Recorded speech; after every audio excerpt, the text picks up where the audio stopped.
Okay, I have that at 6 o'clock, so we call the meeting to order January 16th, 2023, of the Diamond Head Property Owners Association meeting. Please call the roll. Ex officio Marthouse. Director Tozan. Here. Director Ramirez. Here. Director Nutting. Present. Director LaFontaine. Here. Director James. Here. Director Blackwood. Here. Secretary Sislo here. Treasurer Becker. Here. Vice President Gillen. Here. President Knobloch. Here. We have a quorum. Thank you. Would everyone please stand for the Pledge of Allegiance? I pledge allegiance to the flag of the United States of America and to the republic for which it stands, one nation, under God, indivisible, with liberty and justice for all.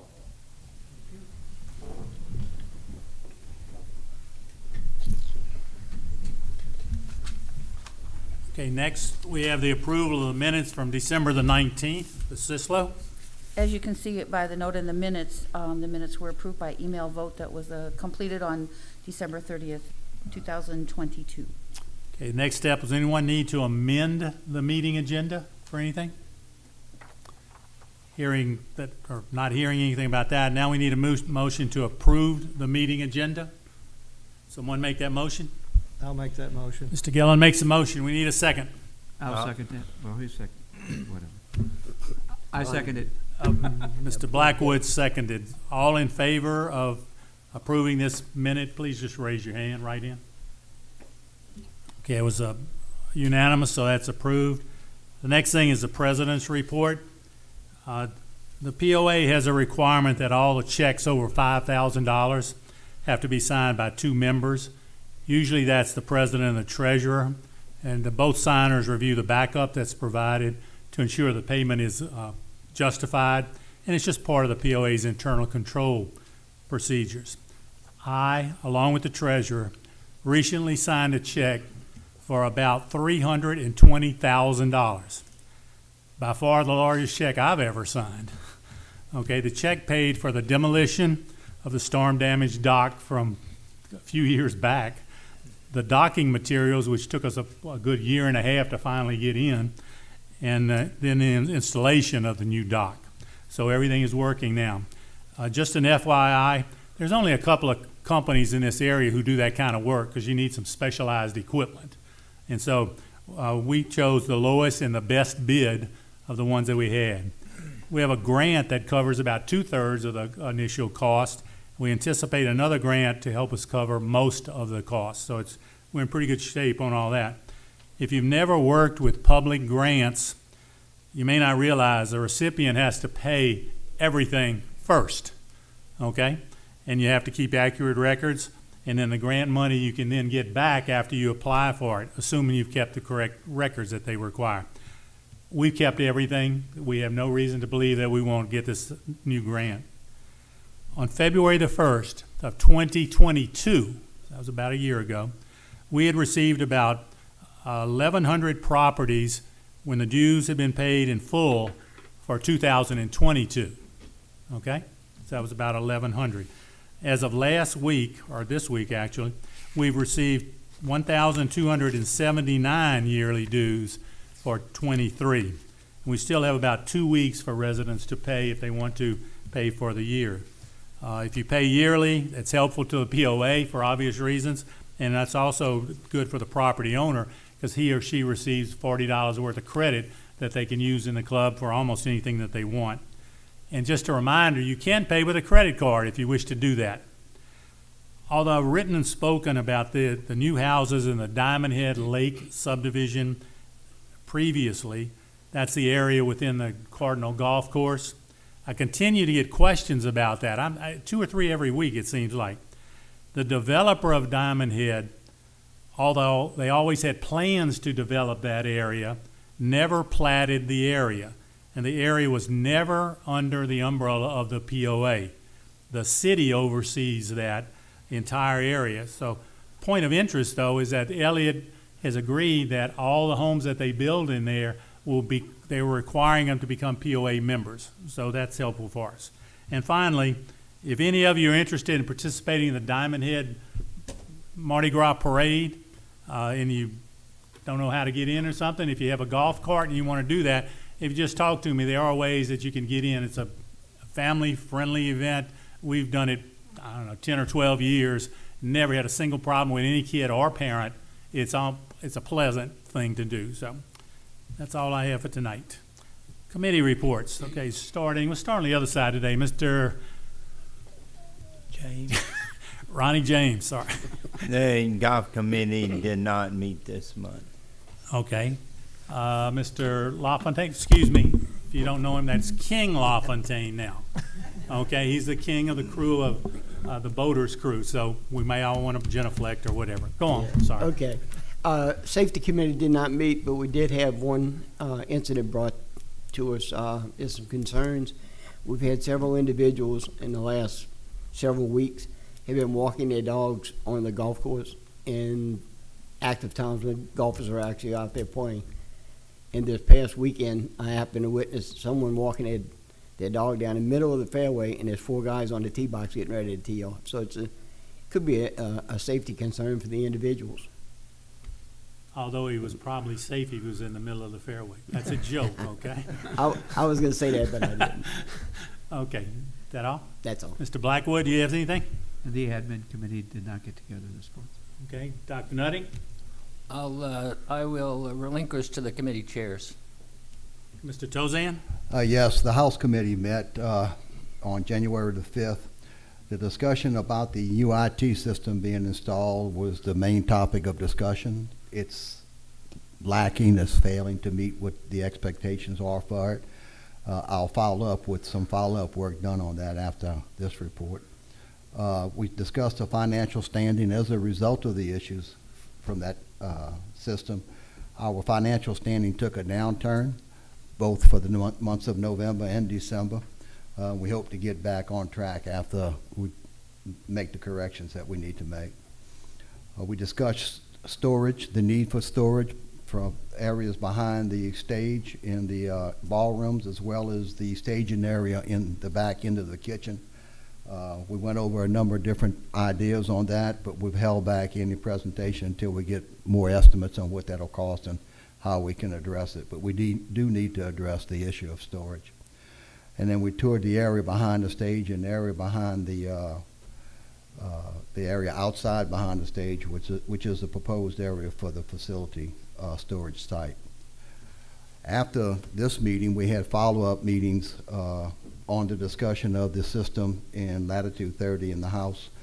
The decision was made to pull the TEI system from the House and reinstall Toast. Toast is now connected as of this afternoon at 4:30. It was finished being connected. We're working on some issues with the printers. Those issues should be resolved, and we should be back to full menus Wednesday with the full service that we had before. That's all I've got. Okay, Ms. Sisela? The Recreation Committee did not meet. Okay, Mr. Gillen? The Marina Airport Committee did meet on the 11th. We went over the bids for the new point of system dispensing system for the fuel, and our tenant, David Maples, revealed that he has some contacts in the field and felt that he may be able to get us a better price for that system. So as of now, that's on hold, and we're waiting to hear back from him on what he may be able to do. And he said they can live with the system where it is. Gary had asked if they thought they could do without the system totally and just go manually, and David revealed that they couldn't afford to hire some person to be there all the time. They would have to get out of the fuel business, and we don't want them to do that. They've done a good job of putting the price of the fuel where they're getting a lot more aircraft to come in and fuel, including most of the people who live here in Diamond Head who have aircraft over there are now using our fuel facilities. So that's a good thing. We also discussed the handicap lift at the ship store, and at the time being now, that has been put on hold. There are a few little things with the electrical and water hookups that Adam is going to address that should clean up a little bit of the new docks that Ernie was talking about. Stewart had reported that there were some rather large holes in the driveway to the right as you come into the parking area, and that's not where the area where you park for the camp house. It's the area where you go around to park if you're going to use the boating facilities on the right-hand side. We reported that, and Adam has said that the facilities have already taken care of that. He's going to look at what it would cost to put limestone in that area, which would greatly increase the life of that area without having to worry about it. We're also taking a look at what it's going to cost to resurface the area, not the parking spots themselves, but the driveway around at the camp house, where it's especially deteriorating when you pull out from the boat launch. So that's an ongoing thing right now. Diane announced that the marina will have a meet and greet on Saturday, December the 28th at 10:30. And that's for all the people who already are leasing spaces and for anybody. You said December. Huh? Was it December? Did I say December? January. 28th, thank you. Okay. On Saturday, January 28th. And it's for everybody, even if you're not considering leasing a space or have a space leased. You can come on out and tour the facilities again, take a look with all of the things that have been improved in the area, and buy a beer. Okay. She revealed to us that she has been told that if you are a member of a yacht club in the United States, it gives you access, if you have a card saying that you are a member, it gives you free access to any yacht club in the country. Don't have any confirmation on that, but it's something she's going to look at. It would be interesting if we would have the Diamond Head Yacht Club and be able to go to other yacht clubs in the country. That's it. Okay, thank you. Mr. Becker? I defer to the committee chairman. Mr. Ramirez? Facilities Committee did not meet. We'll meet again in a couple of weeks. Okay, thank you. General Manager's report? Good evening, everyone. As is typical each month, I've put together a packet of various information for you, including the financials for the month of December and for the year 2022. As previously stated by Mr. Tozan, the Food and Beverage Department took a hit in December, primarily due to the intended transition to the new point-of-sale system. Unfortunately, we've reached a point in time that it's reasonable for us to call it unsuccessful and transition back to Toast, which has proved positive over the last year and some time. So we're reverting back to Toast. I want to thank the patrons, members, and guests for being patient with operations. It's not been an easy attempt, but we've tried, we've learned, and we've unsuccessful with the transition, and we're looking forward to converting back to what had worked for us previously. Can I ask you a question? Yes, sir. Am I correct that TEI is working on all the other areas that we deal with?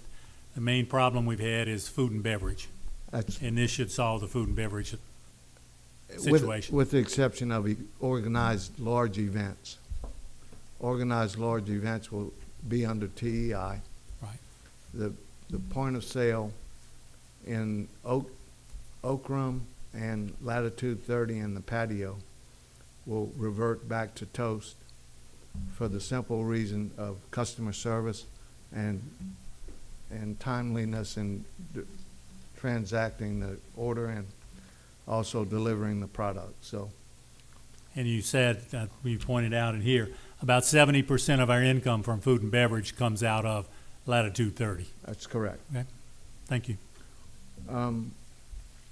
But it's always interesting to look at history and learn from it. We can't do anything about yesterday, but we can learn from yesterday and be prepared to do better tomorrow. For the year, it's encouraging to see that we had an upward trend where we exceeded projections with over $220,000 to the good. So overall, the year 2022 wasn't anything other than successful. If you look at the section that's folded on your financial, it indicates the capital projects. Country Club, we purchased kitchen equipment. The golf course, we had the range ball dispenser, irrigation pump station. The large number under contingency deals with the marina expenditure and the improvements to the camp house, which was previously known as Lazy Gator. I asked Darian, our controller, the status of our reserve, and he said as of this moment it's 502,000, which includes these checks being pulled from the reserve. I asked if it took into account any of those funds that might be reimbursed through the grants, and he said it did not. And we still have that other grant sitting out there that we were trying to, the company already completed doing the work, and I don't remember the name of it offhand, but they're waiting for the government to do what the government is supposed to do. And that would be a nice chunk of change if that works out. Yeah. The next information sheet that I have is the POA goals and focus, which primarily deals with various projects. Then we move into the amenity use, statistical and revenue information per department, shows the rounds of golf. And we're up a little bit in 2022. Revenue-wise, $365,000 beyond projected for the year. Marina's showing some signs of activity, and with that additional revenue. RV storage. The next section gets into the collections, which is the result of submitting to the Justice Court and the rulings as a result.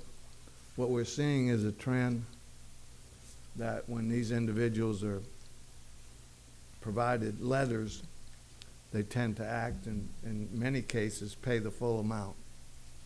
And for the month of this cycle, $30,000 was collected on previously past due accounts, and for the year, almost $300,000.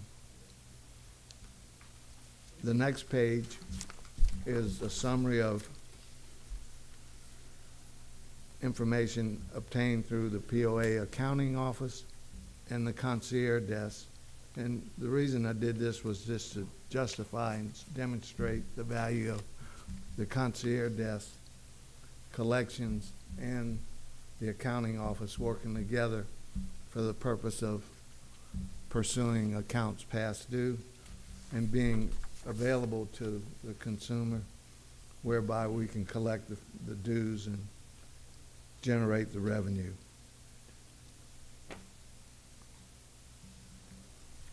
The next on the list is the summary of food and beverage.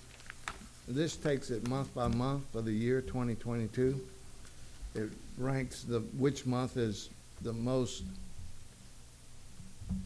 revenue generated through sales. It also breaks it down by day, and it goes on to disclose which of the areas is most productive latitude 30, and patio being 62%. 62% of the total revenue. And next in line would be banquets and events. Interestingly enough, October was the #1 month. And as you might expect, Friday, Saturday, and Sunday were the top 3 days. Good information. It helps us plan and prepare.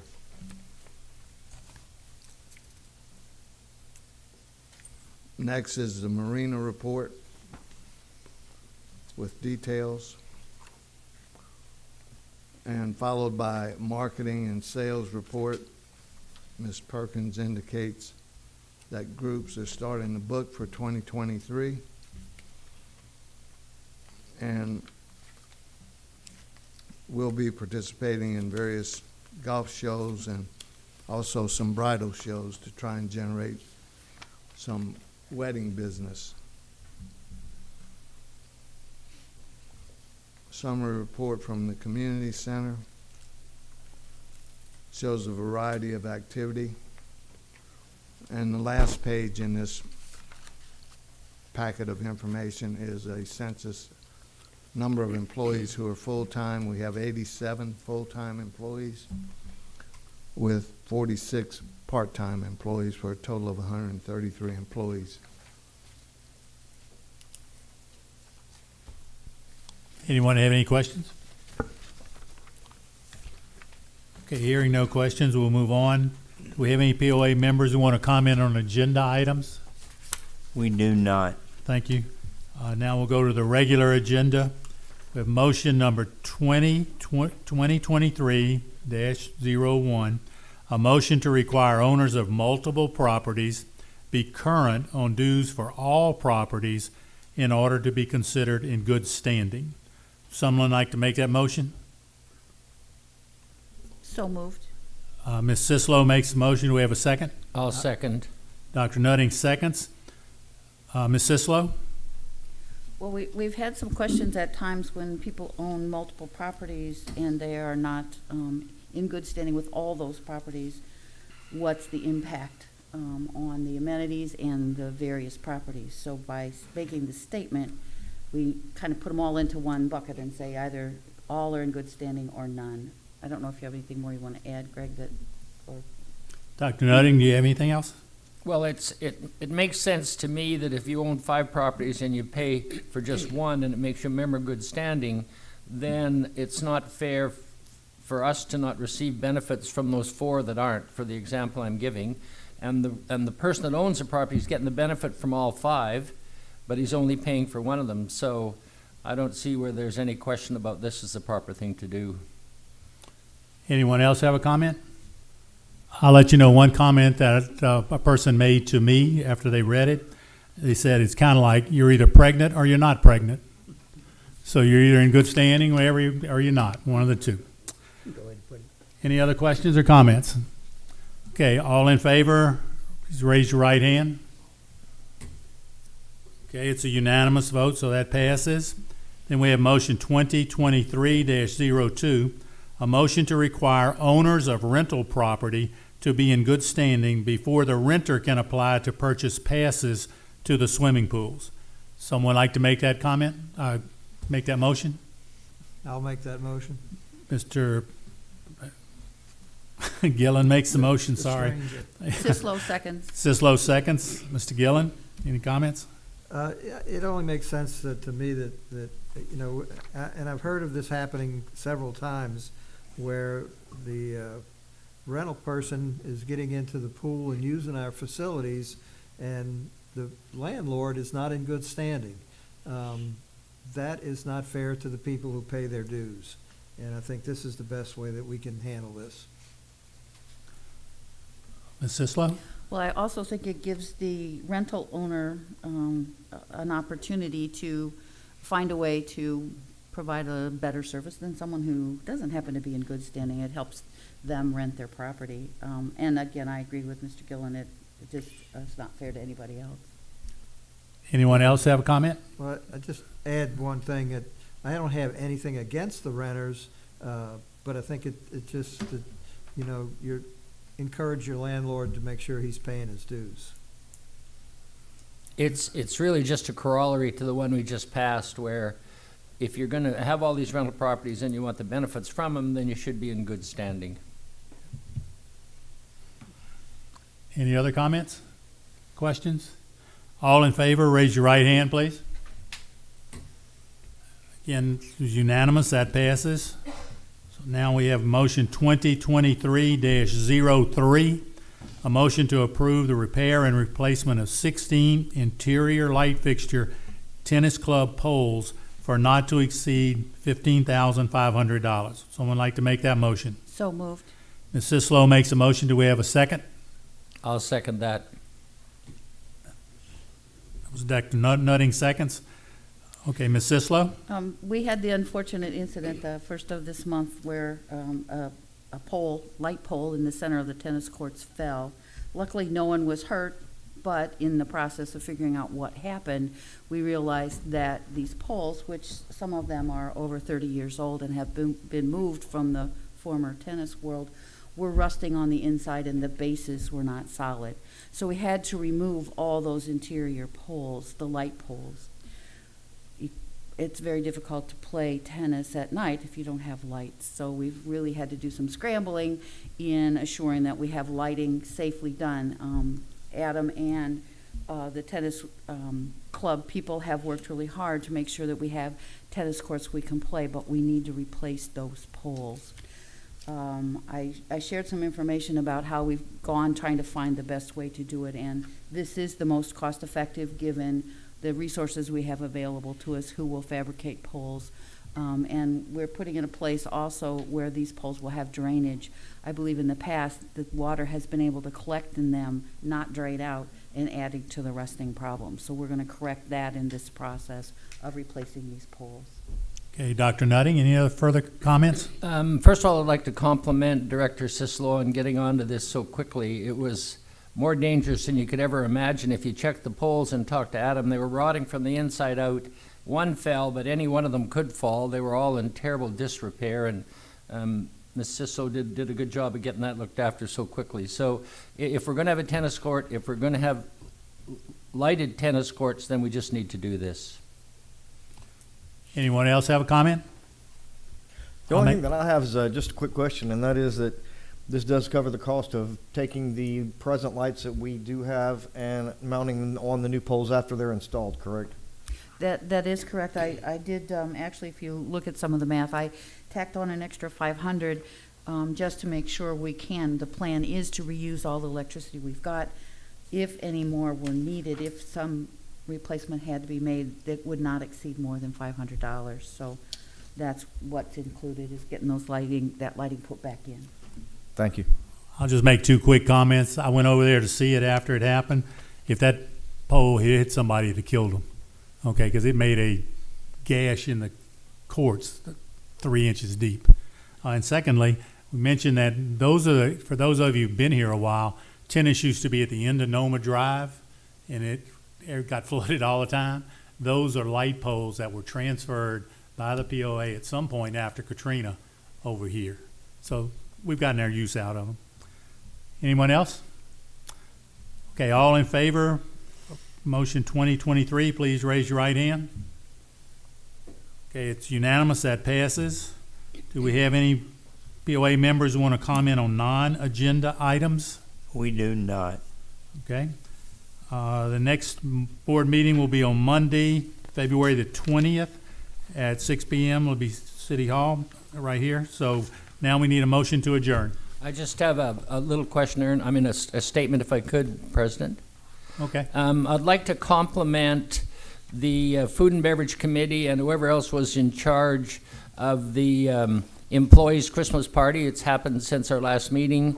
It was a wonderful success. I'd like to compliment whoever came up with the idea, Mr. Abity for doing such a good job, Chris Rahm for helping organize it, and the Food and Beverage Committee for their part in making a wonderful success for the employees. Everyone was very thankful, and they thoroughly deserved it. Thank you. I think I asked someone to make, Mr. Mr. James, I'll you have make a something? motion that we adjourn Okay. this meeting. Mr. James makes a motion to adjourn. Do we have a second?